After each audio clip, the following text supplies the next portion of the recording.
बिस्मिल्लाहिर्रहमानिर्रहीम। अस्सलाम वालेकुम। मैं हूं मोहम्मद फ़हीम और मेरे साथ मौजूद हैं सीनियर सहाफ़ी और तजज़ियाकार शम्स मोमन साहब। और शम्स साहब से बात करेंगे क़बायली अज़लाह के हवाले से। शम्स साहब बहुत शुक्रिया। फ़ाटा से बड़ा वादा किया गया था कि हम आपको इंज़िमाम के बाद बड़े सब्ज़ बाग दिखाए गए थे कि आप एक ऐसी तरक्की करेंगे कि आपकी सोच में भी नहीं होगी। 100 अरब रुपए के तरक्याती प्रोग्राम का वादा किया गया था। और अब जब हम देख रहे हैं कि 100 अरब तरक्याती प्रोग्राम तो दूर की बात, अब तो जारी अखराजात भी पूरे नहीं हो रहे हैं। और जो बजट प्रपोज़ किया गया है आइंदा साल के लिए, उसमें सिर्फ तनख्वाहों और पेंशन की मद में 54 अरब रुपए खसारा है, जो कि खैबर पख्तूनख्वा हुकूमत ने पूरा करना है। वफाक नहीं दे रहा ये खसारा। क्या समझ रहे हैं, वजह क्या है? फाटा में कोई लीडर नहीं है, या फाटा के लिए कोई बोलने वाला उतनी हिम्मत नहीं पैदा कर रहा जितनी बिलावल भुट्टो ने पैदा कर ली कि उसने एक बात की और सैलाब मुतासिरीन को 25 अरब मिल गए। बहुत शुक्रिया फ़हीम साहब। आपकी आखिरी बात मेरे ख़्याल में सबसे ज़्यादा बेहतर है और यही ठीक है कि क़बायली अवाम पहले भी हम उसको सियासी यतीम कहते थे। यानी वहाँ से ख़ुद कोई ऐसी सियासी लीडरशिप उभर के सामने नहीं आई है कि वो अपने पूरे क़बायली अज़ला के लिए वहाँ के हक़ को मांग सके। एक मोहसिन दावड़ जो आजकल पार्लियामेंट में बैठा है, लेकिन अभी तक उनके साथ क्योंकि बाकी कोई ऐसे कोलीग्स नहीं है, उनका कोई ग्रुप नहीं है, तो एक बंदा अपने इलाके ही के लिए कुछ न कुछ लेके जा सकता है। उन्होंने एक यूनिवर्सिटी जो है वो मंजूर कराई है मौजूदा हुकूमत से, और बाकी थोड़ा बहुत फंड जो है वो लेके जा रहा है। बाकी जितने भी हमारे इन इलाकों से यानी बाजवड़ से लेके वजीरिस्तान तक जो हमारे एमएनएज है या जो एमपीएज है, सीनेटर्स है, वो अपने अपने पार्टी के साथ एक तरह से मुंसलिक तो है, लेकिन अपनी बात, अपना हक के लिए उस तरह लड़ नहीं सकते हैं। अपनी बात अपनी पार्टी से नहीं मनवा सकते हैं, खा वो हुकूमत में हो या वो अपोजिशन में हो। आपने बात की बजट इंजमाम से पहले जो वादे वईद हुए थे, वो सिर्फ 100 अरब रुपए सालाना के नहीं थे, वो 3% जो है जी, एनएफसी एनएफसी के थे। और वो अगर इस हिसाब से आज आप देख ले तो मेरे ख्याल में कोई 125 130 बिलियन तकरीबन जो वो है 10 सालों में 1300 अरब बनते थे। 1300 अरब बनते थे। लेकिन आप हिसाब लगा लें कि गुज़िश्ता 5 साल में अभी तक कितने खर्च हुए हैं। बजट में तो वो पहले भी रख लेते हैं, मतलब 57 अरब या 58 अरब या 80 अरब वो रख देते हैं डेवलपमेंटल काम के लिए। लेकिन जब साल का आखिर आता है तो खर्च कितने होते हैं, बाकी कितने वापस चले जाते हैं, वो आपको भी अच्छी तरह मालूम है, हमें भी मालूम है। इसकी बुनियादी वजह एक तो कबायली अजला का जो अपना वहाँ का इंफ्रास्ट्रक्चर है, वहाँ की जो बिल्कुल पुरानी वाली ब्यूरोक्रेसी निज़ाम जो अभी तक वहाँ पर नाफिज है, वहाँ इदारों का जो तरीक़ाकार है, पहले भी ये एक तरह से ब्लैक होल था। पहले तो एफसीआर के थ्रू मिलिटेंसी की वजह से वहाँ पर चेक एंड बैलेंस का निज़ाम न होने के बराबर था। लेकिन अब इंज़िमाम के बाद भी उसमें उस तरह का प्रोग्रेस नहीं हुआ है, उतनी बेहतरी नहीं आई है जितनी बेहतरी आनी चाहिए थी। मेरे ख्याल में सूबाई हुकूमत, आपने कहा कि सूबाई हुकूमत के लिए एक तरह से ये बर्डन बन रहे हैं, लेकिन ये तो बिलावल भुट्टो ज़रदारी खुद भी कहता है कि अगर ये सूबाई हुकूमत का सॉरी, अगर ये सूबे का हिस्सा बना है तो सूबे को उस पर खर्च करना चाहिए। अगर ये पहले वफाक का हिस्सा था, वफाक ने हमारे साथ वादा किया था कि 10 साल तक हम आपको टैक्स में छूट भी देंगे और इतने इतने आपको इजाफी पैसे भी मिलेंगे। तो अब वफाक दूसरे सूबों से लेने के पोजीशन में है या नहीं है? कम से कम कबायली अवाम पे खर्च करने की ज़रूरत है ताकि उनको इटपार लाया जा सके। अगर हम देखें तो आपने बात की कि कबाइल जो है वो तकसीमी का शिकार है, हर एक बंदा अलग अलग पार्टी में है।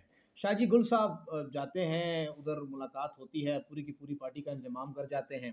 फिर हम देखते हैं कि मौलाना फजल रहमान को अच्छा खासा मैंडेट मिला हुआ है वहाँ पर। एएनपी कौम परस्ती की बात करती है कि हम लोग कौम परस्त हैं। कौन है जो कबाइल का हक नहीं मांग रहा? मांगने का तरीका ठीक नहीं है, या मांगने का अंदर और बाहर सूरत हाल मुख्तलिफ है? नहीं, मांगने का तरीक़ा शायद तो ठीक हो, लेकिन वही ज़ाती मफादात जो है वो आड़े आ जाती है। यानी हर एक बंदा कबायली अज़ला का जो है वो छोटे छोटे मफादात के साथ, और अगर बहुत ज़्यादा उनकी सोच बढ़ भी जाती है तो वो अपने रिश्तेदारों या यार दोस्तों से बढ़ के सिर्फ अपने हल्के तक चली जाती है। ओवरऑल जो है कोई ये नहीं सोचता है कि मैं पूरे इन कबायली अवाम के लिए सोचूं, कोई ऐसा बड़ा प्रोजेक्ट लेके आऊँ। जिस तरह ये सोच जो है, पहले देखिए लतीफ़ आफरीदी साहब मरहूम, अल्लाह उनकी मग़फ़िरत नसीब करे, एफसीआर के खात्मे के लिए उनकी खिदमात और पूरे कबाइल को एक शऊर देने के लिए उनकी खिदमात जो है वो अभी तक जो है तारीख में नक्श है। इसकी वजह यह है कि उन्होंने अपने छोटे मफादात से निकल के एक बड़ा कदम जो है उठाने की कोशिश की थी। इसी तरह देखिए अखूनज़ादा चट्टान जो है पीपल्स पार्टी से ताल्लुक़ है, और एक ऐसी पोजीशन पे वहाँ पर बैठे होते हैं कि बिलावल भुट्टो और जरदारी साहब के साथ उनके रोज़ाना के बुनियाद पे अप्रोच है उनकी उनकी। मुलाकात, उनकी अप्रोच है। اگر وہ پورے قبائلی عوام کے لیے کسی بڑے پروجیکٹ کی ابھی اس وقت میں کہ جب ایک ایسی حکومت ہے کہ وہ جو چاہے ان سے منوا انہی کی سکتے ہے، ہیں، انہی کی حکومت ہے، سیلاب کے لیے جس طرح آپ نے کہا کہ صرف ایک بیان پہ وہ 30 ارب روپے ان کو دے 25 سکتے ارب ہیں، روپے کریں گے۔ تو کیا مطلب قبائلی عوام کے لیے 10-15 ارب روپے اضافی ان سے نہیں مانگ سکتے ہیں؟ اضافی نہیں، جو وعدہ کیا وہ مل جو جائے وعدہ کیا ہے گا، اضافی نہیں چاہیے۔ سر، اضافی نہیں چاہیے، کوئی بڑا پروجیکٹ کی ہم بات کر رہے ہیں۔ اچھا اس میں شمس صاحب ایک اور بات، انتخابات آ رہے ہیں، ہاں ایک بہت بڑا ظلم یہ بھی ہوا ہے کہ قبائل کی قومی اسمبلی کی نشستیں اب 12 سے کم ہو کے 6 ہو گئی ہیں، لیکن صوبائی اسمبلی کی 15 کی نشستیں ان کے پاس اس وقت موجود ہیں، 16 کی نشستیں ہیں اس وقت۔ یہ 16 نشستیں کیا آپ کو لگتا ہے کہ قبائلی عوام قبائل کے نام پہ ووٹ دے گی، یا وہاں پہ آپ کو تقسیم نظر آ رہی ہے کہ میں جو جمعیت کا ووٹر ہوں، میں تو اے این پی کا ووٹر ہوں، میں تو پی ٹی آئی کو ووٹ کروں گا، وہ تقسیم جو ہے قبائل کو نقصان دے گی؟ نہیں سر، تقسیم تو آلریڈی ہو چکی ہے، آپ ہوں پہلے بھی دیکھ لیں کہ مطلب جو انتخابات ہوئے ہیں تو اس میں ظاہر ہے کچھ پی ٹی آئی کے لوگ آئے تھے، کچھ اے این پی کے آئے تھے، اور زیادہ تر جے یو آئی کے بھی آئے تھے سامنے، اور یہ تقسیم بری نہیں ہے فہیم صاحب، اس کو ہم نہیں، میں ہمیں کہوں کہ مثبت، ان ہاں پارٹیوں پر ایک پریشر کریٹ وہی کرے میں کہہ رہا کہ ہوں۔ وہ قبائل کا کوئی ایک پورا پلان سامنے لائیں۔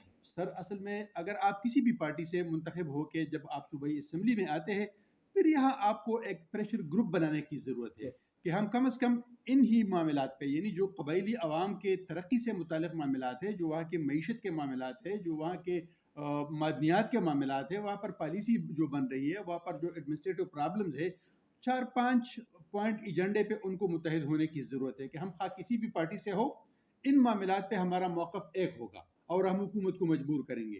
لیکن بدقسمتی سے جب ہم بات کرتے ہیں، آپ نے کہا عوامی نیشنل پارٹی کی، ہمارا اپنا جو ایم پی اے تھے ابھی تک نثار خان، نثار ان صاحب، کا تعلق جو ہے وہ اے این پی سے ہے، ان سے بار بار جب میری بات ہوتی تو یہی کہہ رہے تھے کہ میں نے اس کے لیے بہت کوشش یہ کی ہے کہ ہم ایک ایسا گروپ بنا سکے کہ ہم اپنے بات کو، انور زیب خان نے بہت بار انور اوپنلی زیب خان کہا نے کی، ہاں، کہ میرا صوبہ میری حکومت ہے لیکن زیادتی کر رہے ہیں فاٹا کے ساتھ، لیڈر لیکن ہے۔ لیکن صرف انور زیب کی بات کسی نے نہیں سنی، صرف بالکل نثار کی ایسا بات ہی ہے۔ کسی نے نہیں سنی، باقی جو بھی پی ٹی آئی کے کارکن تھے وہ آخر وقت تک پی ٹی آئی کے ہم خیال تھے، اور آخری جب 1-2 مہینے رہ گئے تو پھر انہوں نے اپوزیشن بننے کی کیونکہ وہاں کوشش پہ کی، پی ڈی ایم آ گئی تھی اس لیے۔ ظاہر ہے۔ بہرحال سیاست ہو رہی ہے قبائل کے ساتھ، اور کب تک ہوگی سیاست؟ یہ وقت گزر جائے گا، قبائل اپنی جگہ پہ کھڑے ہو جائیں گے، اپنے پاؤں پہ کھڑے ہو جائیں گے، لیکن یہ وقت کوئی بھولے گا نہیں، تاریخ یاد رکھے گی کہ قبائل سے جو وعدہ ہوا اس کی وعدہ خلافی کی گئی، اور سب نے مل کر کی، چاہے وہ جمعیت ہو، پیپلز پارٹی ہو، نون لیگ ہو، یا اے این پی ہو، یا کوئی اور پارٹی ہو، ان تمام سیاسی جماعتوں کا کردار اس میں ایک ہی جتا ہے۔